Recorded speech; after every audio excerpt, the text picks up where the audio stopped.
Mitovi o samoodbrani, drugi deo. Noževi. Često se susrećemo sa savjetom ženama, samo ti nosi nož i nema švrke.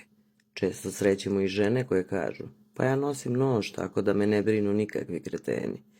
Ali šta nož zapravo predstavlja u situaciji realnog napada, opasnost ili rešenje?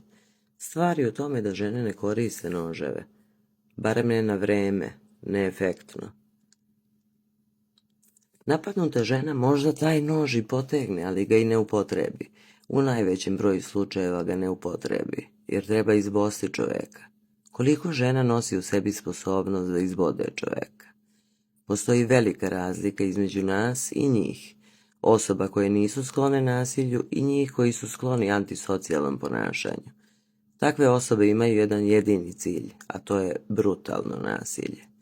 Žena koja se brani nožem ima zadršku, želi da zaplaši napadača, da ga ubedi da je ostavi, da pobegne, ali napadač nije zaplašen. Ona želi da uplaši, on želi da uništi.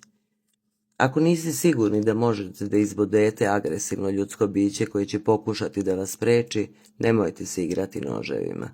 Oduzeće vam ga, a on nema frku da ga upotrebi. Ako je žena i spremna da upotrebi nož, često se za to odluči prekasno.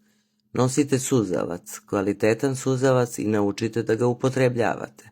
Onda ćete sa distance zaustaviti napadača i pobeći odatle nakon što ste mu po potrebi naneli još neku povredu.